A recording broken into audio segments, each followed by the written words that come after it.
तो hello guys, the danger in my heart season 2 episode 3 की शुरुआत में हम देखते हैं मोए को सारी गर्ल्स से कह रही होती है 7 दिन में वैलेंटाइंस डे आने वाला है, तो हमें तब क्या करना चाहिए। तो ये सुन के यामदा कहती है हाँ, हम अभी बड़े हो चुके हैं तो हमें भी इस दिन कुछ ना कुछ करना चाहिए। अगर मैं तुम्हें बताऊं तो हमें चॉकलेट्स बना के सब लोगों में बांट देना चाहिए। तो यामदा की ये बात सारी गर्ल्स को बहुत ही पसंद आती है। एंड वही क्योतारो इनकी बातें सुनते हुए सोच रहा होता है, मैंने अभी तक कभी भी वैलेंटाइंस डे नहीं मनाया है। तो वही मोइको कहती है क्यों ना हम चॉकलेट्स बना के हमारे क्लास के सारे लड़कों को बांट दे, क्योंकि हमारे क्लास के आधे लड़के तो सिंगल ही है। तो वही फिर यामादा मोइको से कहती है, मैं कई समय से चॉकलेट बनाना सीखना चाहती थी, तो क्या तुम मुझे चॉकलेट बनाना सिखा सकती हो। तो मोइको यामादा की इस बात को मान जाती है। फिर यामादा कहती है, हम जो चॉकलेट बनाने वाले हैं ये मेरे घर पे बनाएंगे, ठीक है। और वो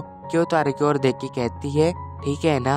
वही क्योतारो को यामादा की ये बात सुन के लगता है कि वो उससे भी इनवाइट कर रही है। तो अब हम देखते हैं कि क्योतारो यामादा के घर के नीचे पहुंच जाता है। तो वहीं पे यामादा की फ्रेंड्स आ जाती है, जो क्योतारो से कहती है कि तुम यहाँ पे क्या कर रहे हो। तो क्योतारो कहता है, कुछ नहीं, मैं तो बस यहाँ से गुजर रहा था। और ये कह के वो वहाँ से जाने लगता है। पर वही वो जाते हुए सोच रहा होता है, शायद से यामादा ने मुझे नहीं बुलाया था, मैं कितना पागल हूँ। मुझे ऐसा लगा कि उसने मुझे बुलाया था, अभी मैं क्या करूँ, मुझे यहाँ से जाना ही होगा। फिर वही जब वो अपने फोन में देखता है तो यामादा ने उसे 2 बजे मिलने को बुलाया होता है। पर तभी उसके सामने मोयोको आ जाती है, जो उससे कहती है तुम किधर जा रहे हो। और फिर वो उसका कॉलर पकड़ के उसे अपने साथ लेके आती है। हम देखते हैं कि वो चारों लिफ्ट के अंदर होते हैं एंड क्योतारो बहुत ही नर्वस हो रहा होता है। फिर जैसे ही वो सब यामादा के घर पे पहुंचते हैं तो यामादा चॉकलेट खाते हुए उनका वेलकम करती है। तो यामादा को देख के उसकी फ्रेंड कहती है, हम तो यहाँ पे चॉकलेट बनाने आए हैं, पर तुम ही ऊपर से चॉकलेट खा रही हो। एंड वही क्योतारो यामादा को तिरछी नजरों से देख रहा होता है। तो वही मियोको उससे कहती है यामादा की मॉम बहुत ही स्ट्रिक्ट है, तो तुम उनसे बच के रहना। फिर वो सब घर के अंदर आते हैं, पर तभी यामादा की मॉम की नजर क्योतारो पे जाती है। वो क्योतारो से कहती है, तुम कौन हो, क्या तुम भी यामादा के फ्रेंड हो। पर वही क्योतारो कुछ नहीं बोल पा रहा होता है। तो वही मियोको कहती है, ये मेरा फ्रेंड है, इसे चॉकलेट बहुत ही ज्यादा पसंद है, जिस वजह से मैं इसे यहाँ पे लेके आई। तो यामादा की मॉम ये सुनने के बाद उन सबको अंदर आने देती है। फिर तभी हम देखते हैं कि वो सब चॉकलेट बनाने के लिए रेडी हो जाते हैं।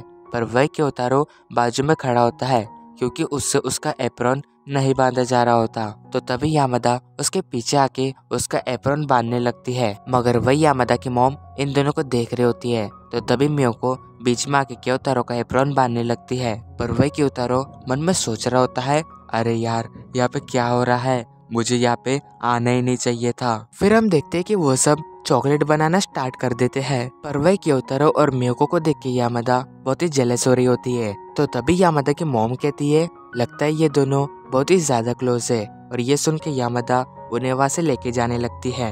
तो अब इसके बाद मियोको क्योतारो से कहती है, तुम्हें व्हाइट डे के लिए लगता है प्लानिंग कर लेनी चाहिए। और व्हाइट डे क्या है ये तो मैंने तुम्हें बता ही दिया है, लेकिन अगर तुम्हें और जानकारी चाहिए तो तुम इंटरनेट पे देख सकते हो।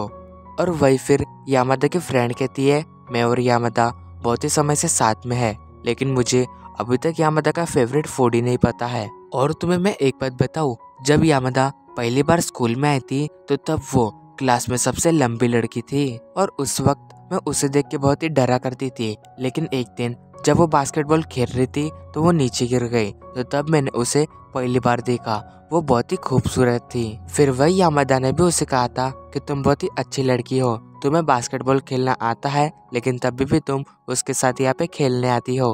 और यामादा की वही बात मुझे बहुत ही पसंद आई थी, जिस वजह से हम लोग आज दोस्त हैं। बट वही क्योतारो को ये सब बहुत अजीब लग रहा होता है। वो सोचता है, लड़कियां किसी भी टॉपिक पे बात करने लगती है क्या, आज तो मुझे यहाँ पे आना ही नहीं चाहिए था, पता नहीं मैं यहाँ पे क्यों हूँ। फिर वही हम यामादा को देखते हैं, जो अपनी मॉम को एक जगह पे बैठने को बोल देती है, पर उसकी मॉम कहती है कि तुम बच्चों को अकेला नहीं छोड़ सकती हो।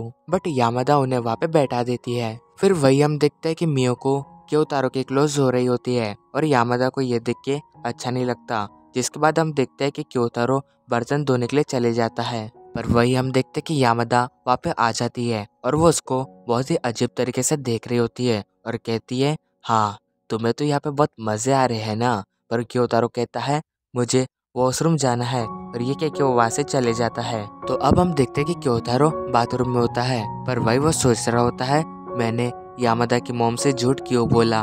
पर तभी हम देखते हैं कि क्योतारो जो मांगा पढ़ता है उसका कैरेक्टर वहाँ पे आ जाता है। वो क्योतारो से कहता है, तुम्हें यामादा की मॉम से झूठ नहीं कहना चाहिए था, तुम्हें वो सब बता देना चाहिए था जो तुमने यामादा के साथ किया है।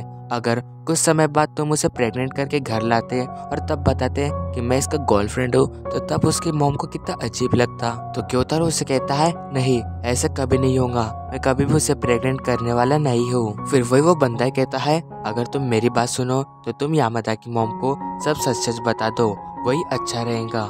एंड वही क्योतारो को भी ये रियलाइज होता है कि उसे सब बता देना चाहिए। फिर हम देखते हैं कि क्योतारो वहाँ से जाने लगता है, पर तभी उसे जाते हुए वहाँ से यामादा की मॉम देख लेती है, जो उससे कहती है, क्या तुम जा रहे हो। तो क्योतारो कहता है, हाँ मैं जा रहा हूँ। और तभी वहाँ पे यामादा भी आ जाती है। तो उसे देख के क्योतारो सोचता है, मुझे अब और झूठ नहीं बोलना चाहिए, मुझे सच कह देना चाहिए।